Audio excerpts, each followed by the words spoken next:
Dans l'assemblée des saints, assoiffé je me tiens, que ton onction descende sur moi. Conscient que mon destin est dans le creux de ta main, que ton onction descende sur moi. Je suis disposé, assoiffé, que ton onction descende sur moi. Je suis disposé, assoiffé, que ton onction descende sur moi.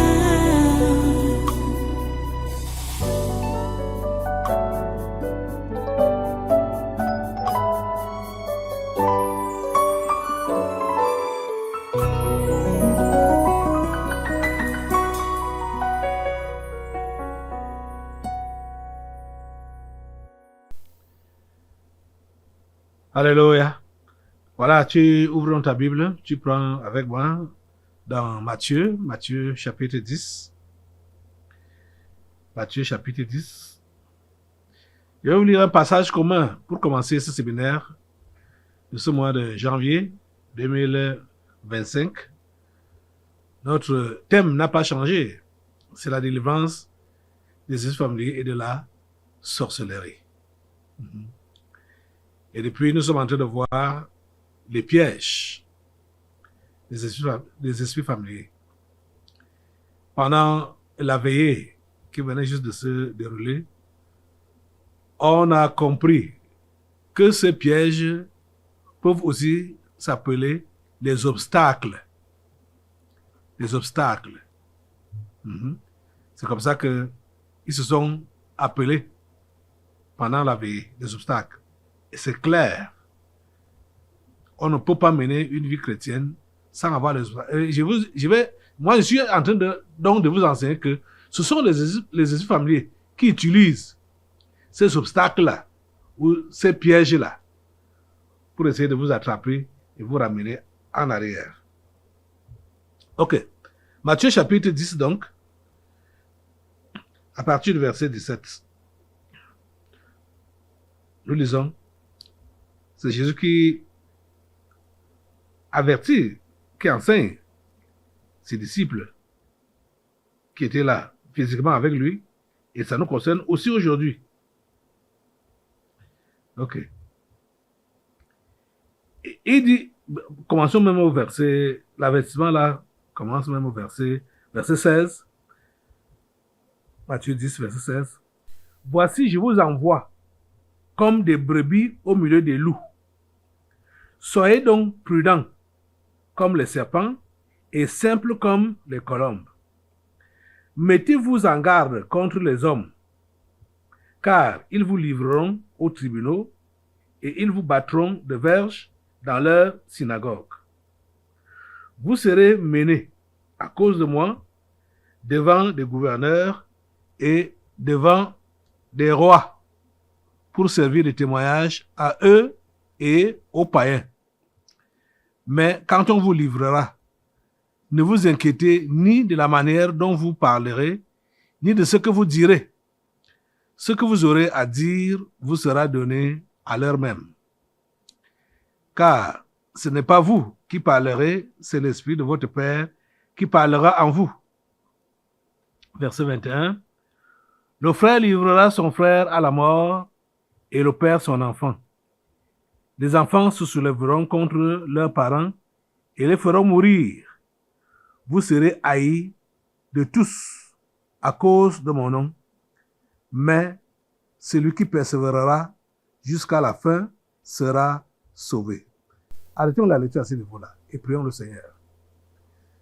Je me suis arrêté au verset 22.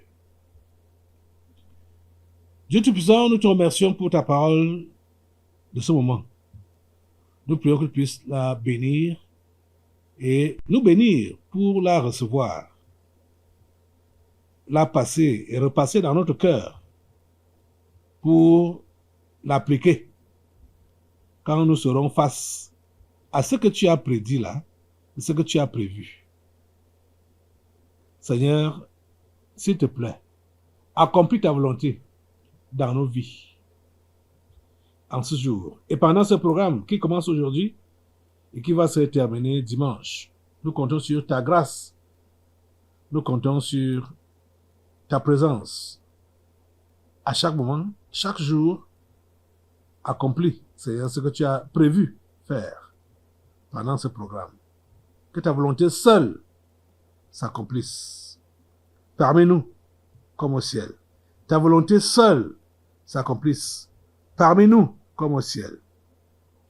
Merci Père Saint de le faire. Au nom puissant de Jésus, nous avons prié. Amen. Amen.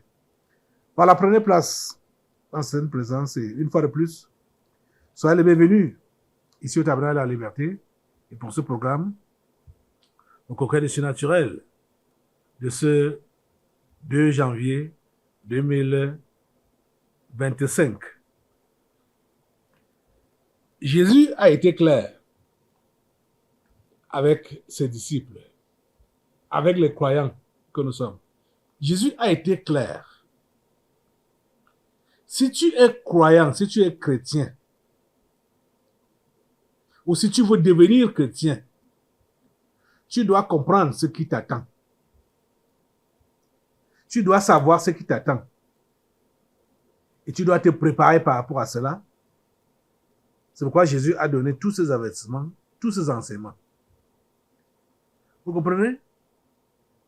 Quand il dit, mettez-vous en garde contre les hommes d'une manière générale. Quand tu as donné ta vie à Jésus, en esprit et en vérité, comprends que tu es devenu quelqu'un à abattre par tous les hommes du monde entier, par tous les hommes du monde entier. Tu es devenu quelqu'un à abattre. Et quand il dit tous les hommes, il a dit que ça commence même dans la maison, là où tu es né. Parmi tes frères, tes sœurs, parmi tes parents, ton père, ta mère. Et parce qu'il dit au verset 21, le frère livrera son frère à la mort et le père son enfant. Les enfants se soulèveront contre leurs parents et les feront mourir, sans avoir froid aux yeux. Toi donc, qui dit que tu es chrétien, ou tu as cru, peut-être c'est vraiment en vérité que tu as cru. Penses-tu faire de l'amitié avec les hommes? Penses-tu qu'ils vont te supporter, qu'ils vont t'aimer? S'ils te supportent, s'ils prétendent t'aimer, il faut comprendre que ce sera même un piège. Parce que ils voudraient te noyer. Je vous dis que c'est automatique. Dès qu'on dit qu'on se convertit en vrai là, c'est automatique que les hommes nous détestent. Automatique. C'est spontané. Vous n'allez même pas provoquer ça. Parce que pour montrer que vous êtes converti et que vous êtes différent, dès que vous vous convertissez, qu'est-ce qui va se faire? Ou qu'est-ce qui va se passer? Déjà, vous allez changer de comportement. Les choses que vous faisiez avant, vous n'allez plus les faire. Et ces gens-là vont le remarquer immédiatement. Et ils verront que vous n'êtes plus la même personne. C'est par là que le combat va commencer. Aller dans la religion, c'est différent de naître de nouveau. Hein? C'est différent. Aller dans la religion, eux-mêmes font la religion. Tout le monde fait la religion. tout le monde fait la religion. Parce que vous devez comprendre que même les cultes traditionnels qu'on fait là, c'est la religion. C'est la religion. C'est leur religion là-bas. Parce qu'ils croient aux divinités. Ils croient que c'est des histoires qu'ils évoquent là, des incantations qu'ils font là, ce sont des prières à leur divinité, à leur Dieu, à eux, donc les petits dieux. Donc tout le monde est religieux. Mais quand tu te convertis en vrai, là, tu verras que tout autour de toi, les gens vont se soulever parce qu'ils verront que tu ne fais plus comme eux, que tu es devenu différent.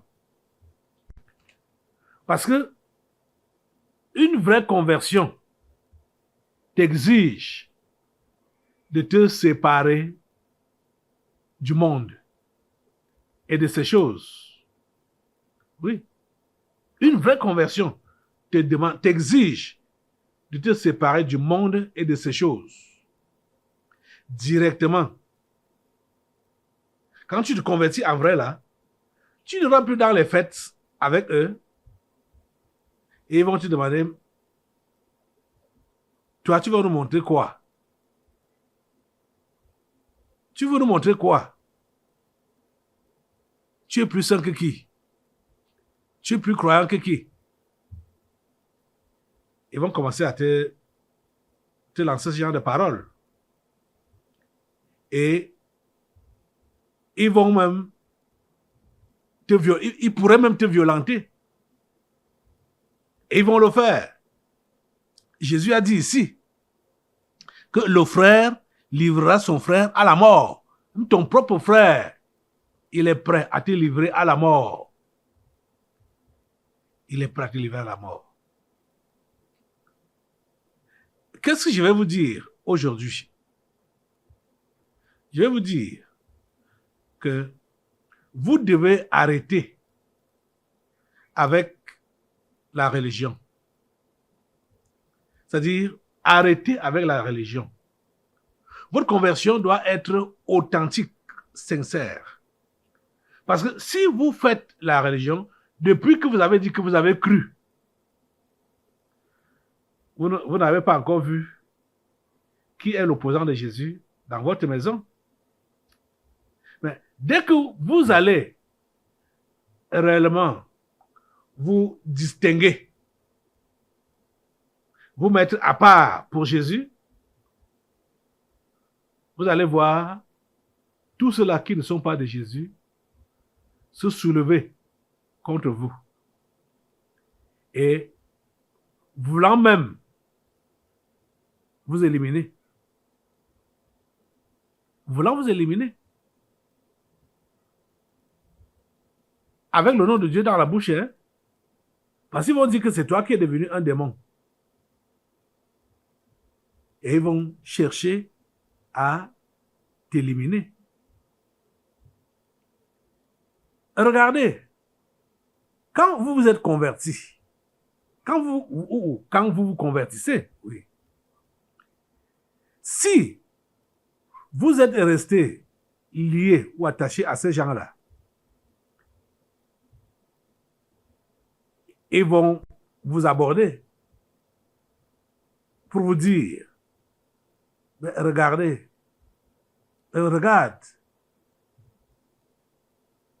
tu as déjà tel âge. Fille comme garçon, hein? Homme ou femme, tu as déjà tel âge. Et tu n'es pas encore marié. Tu attends quoi pour te marier?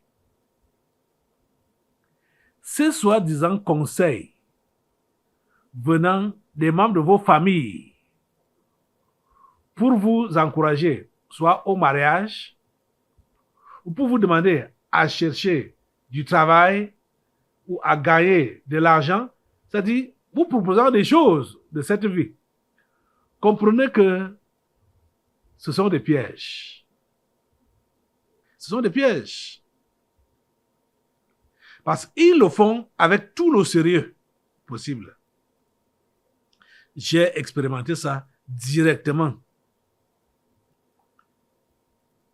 Ils avaient un élément dans la famille charnelle qu'ils ont envoyé auprès de moi pour me prêcher ces choses-là. Mais, fort heureusement, moi, j'ai cru pour ne plus regarder derrière. Quand je me suis lancé avec Jésus, c'était pour le vrai. Regarder derrière, non. Je suis devant. Je regarde en avant. Je cours vers le but. Et non pas réussi. Je vous assure que ces gens-là viennent avec toute la sympathie possible. Hein? Ils sympathisent avec toi. Hein? Ils te donnent des conseils. Ils prétendent qu'ils te donnent des conseils. Ils prétendent qu'ils veulent ton bien. Et ils te parlent avec amitié. Entre guillemets. Ils te parlent avec amitié. Mais c'est pour te piéger. C'est des obstacles qu'ils sont en train de mettre sur ta voie. Sur ta voie de la course chrétienne. Ce sont des obstacles qu'ils mettent là. Il faut que tu sois focalisé dans ce que Jésus a dit pour ne pas céder à leur chantage. Pour ne pas céder à leur bavardage là. Et quand tu ne cèdes pas, ils sont prêts à te faire du mal. Mais il faut comprendre que quand tu t'es engagé pour Jésus, c'est-à-dire tout peut t'arriver. Et quel que soit ce qui arrive, il faut que tu assumes. Tu te donnes à Jésus, hein, pour de vrai. Ce n'est plus ta vie. Ta vie ne t'appartient plus. Elle est entre les mains de Jésus. Donc tu n'as rien à faire pour la défendre. Donc tu n'as rien à faire pour te défendre. Comprenez ça? Mettez-vous en garde contre les hommes, car ils vous livreront aux tribunaux et vous battront de verges dans leur synagogue. Vous-même, vous êtes en train de voir l'acharnement que Ataranji a maintenant là contre nous, contre moi, c'est surtout contre ma personne. Ce qu'il est en train de faire là, c'est ça qu'on appelle la persécution. Ce n'est pas histoire de dire que on vous mettre de l'ordre. On veut que la loi soit respectée. Ce n'est pas ça. Ce n'est pas ça. La loi fondamentale au Cameroun autorise tout le monde à prier son Dieu. Je dis la loi fondamentale autorise tout le monde à prier son Dieu. Pas forcément dans une religion donnée. C'est clairement dit. Ce n'est pas forcément dans une religion donnée. Non. N'importe qui peut prier soit chez lui, seul ou en groupe. Les autres... non. Quand maintenant, un ministre de l'administration territoriale, donc celui-là qui contrôle tout le territoire, va se mettre à traquer une frange de la population pour dire les éveiller, commencer à fermer. Vous devez comprendre que celui-là est directement l'envoyé du diable. Donc, il veut faire ce qui doit se faire dans les derniers temps. C'est-à-dire la persécution généralisé. Mais on n'est pas encore arrivé à ce niveau-là. C'est pourquoi, parce qu'on n'est pas encore arrivé à ce niveau-là, c'est lui-même qui doit disparaître. Sa lampe s'éteint. Sa lampe s'éteint. C'est ça que nous avons prié aujourd'hui.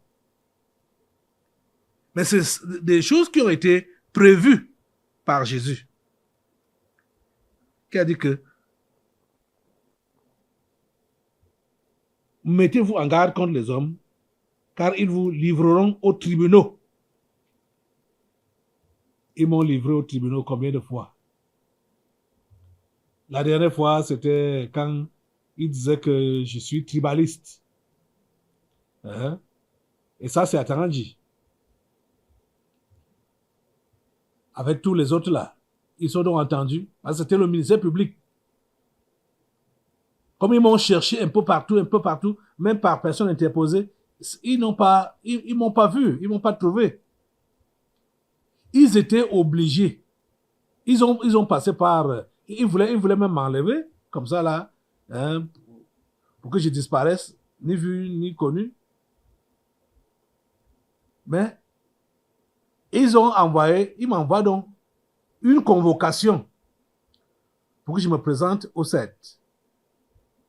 Je pars avec mes pieds pour me présenter au 7. On me retient là-bas.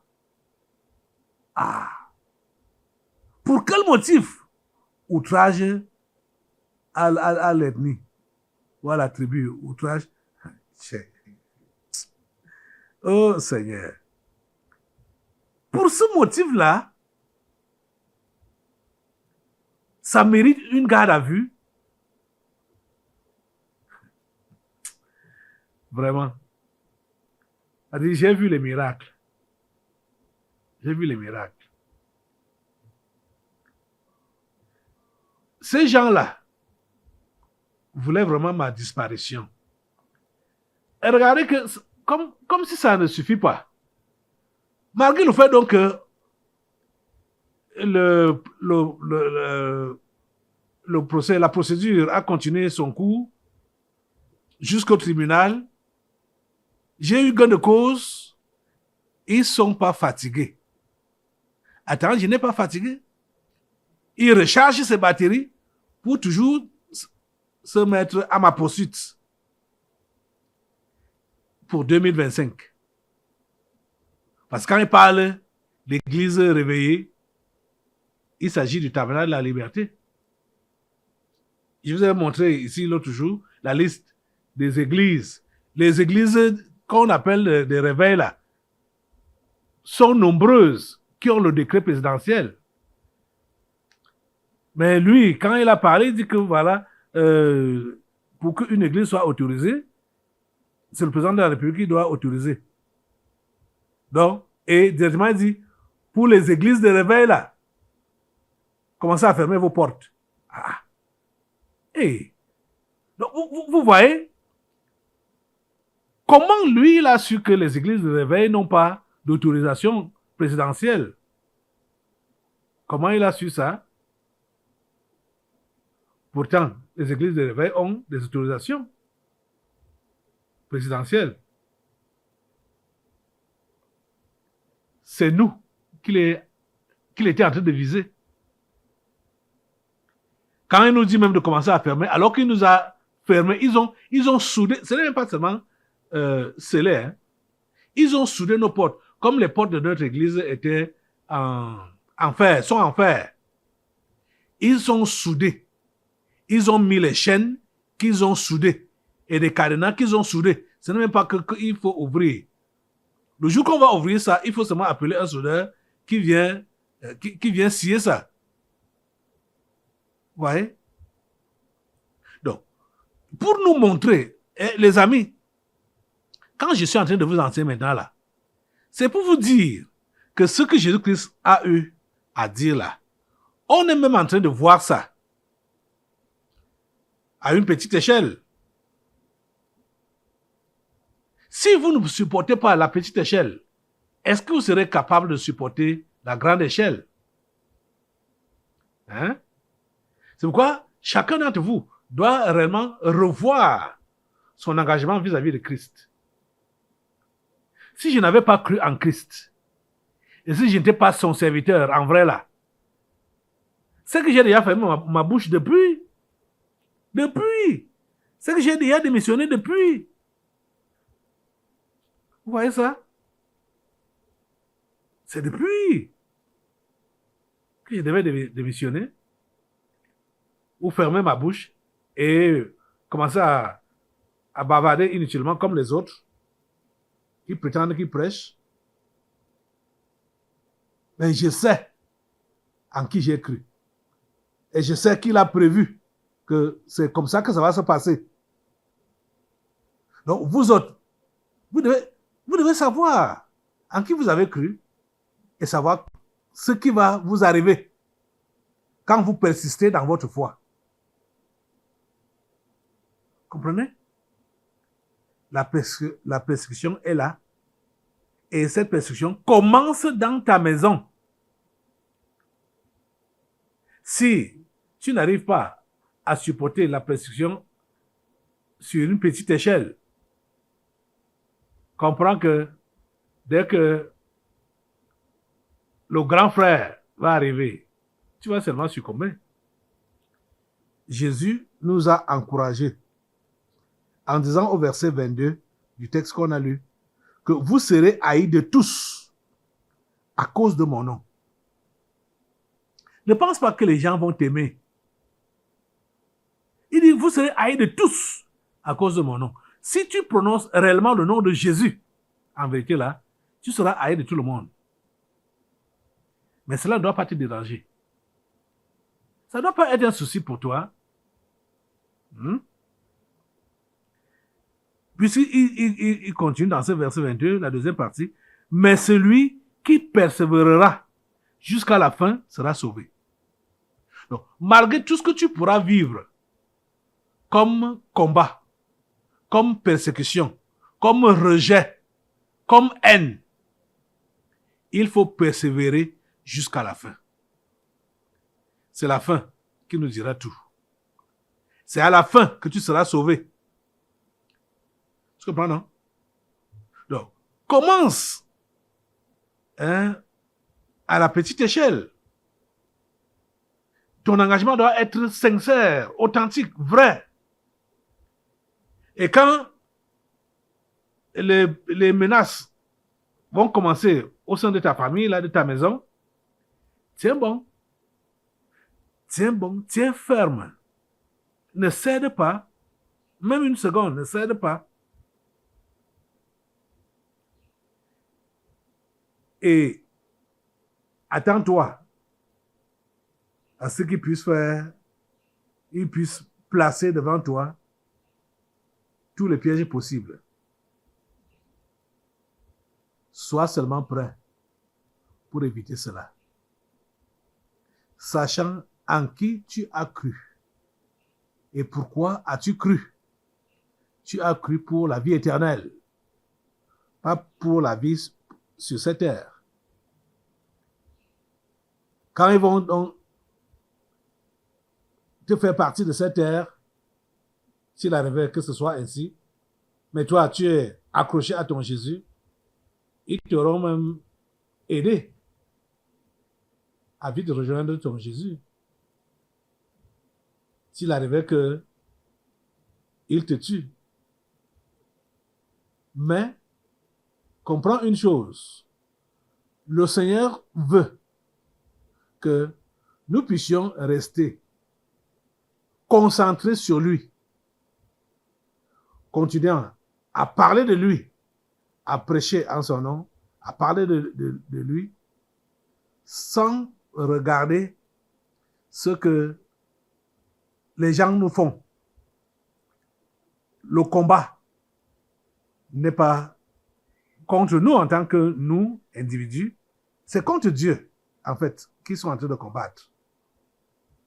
Et si tu places ta confiance en Dieu, Dieu ne permettra pas que ce qui n'est pas pour toi en ce temps-ci puisse t'arriver. Il va te préserver. il va te préserver. Et pour quelle raison? Pour que tu puisses rendre témoignage à ceux-là et aux païens. Il dit, vous serez menés à cause de moi devant les gouverneurs et devant des rois pour servir de témoignage à eux et aux païens. Je me rappelle que certains de ces juges, procureurs et tout ça, qui s'occupaient de mes affaires ou qui me jugeaient, j'ai eu l'occasion de leur présenter mon Jésus. Je leur ai offert mes écrits pour les inviter. Et je les ai invités à donner leur vie à Jésus. Ils ont reçu ce témoignage-là. S'ils ne se convertissent pas, ils ne diront pas que je n'avais pas entendu. Mais le Seigneur a permis que plusieurs parmi eux puissent entendre le témoignage. C'est ça qui compte, hein? C'est ça qui compte. Parce qu'il y a certains parmi eux, je ne pouvais pas savoir par comment. On ne se connaît pas, on n'est pas de la même famille. Oh, quelle est l'occasion qui devait être donnée pour que je puisse lui présenter l'évangile? Mais comme on m'a traîné jusqu'à eux pour qu'ils me jugent, c'est là que j'ai profité pour leur parler donc de mon Jésus. Vous voyez? C'est comme ça que Jésus a prévu que ça doit être. C'est comme ça. Même comme il y a certains certains ne voulaient pas entendre parler. Certains ne voulaient pas. Mais, les amis, je vais vous dire,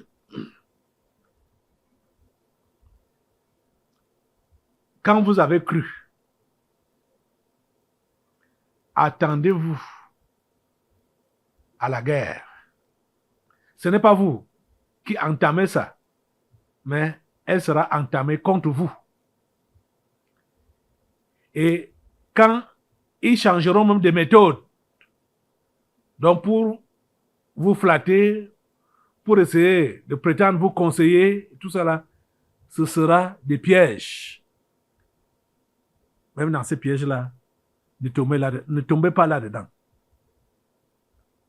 Tu comprends ça? Ta foi doit être ferme, authentique. Mets-toi sur tes deux pieds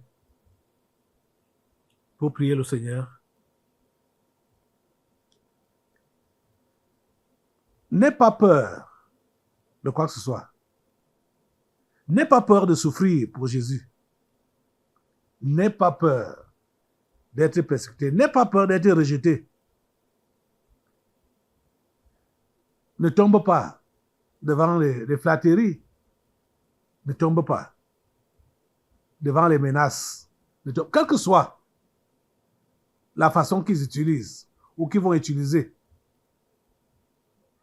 pour te ramener en arrière, pour te piéger, te faire tomber. Esquive. Tiens ferme. Décide-toi de tenir ferme. Seigneur, s'il te plaît, soutiens tes enfants. Ceux-là qui ont véritablement cru. Soutiens-les, soutiens leur foi et permets qu'ils puissent demeurer fermes et qu'ils puissent aussi encourager les autres à demeurer fermes en toi. Merci Père Saint de nous écouter aujourd'hui et de nous exaucer. Au nom puissant de Jésus, nous avons prié. Amen. Amen. Assois-toi. Nous allons maintenant passer aux délivrances prophétiques. Dans l'assemblée des saints, assoiffé je me tiens, que ton onction descende sur moi. conscient que mon destin est dans le creux de ta main, que ton onction descend sur moi. Je suis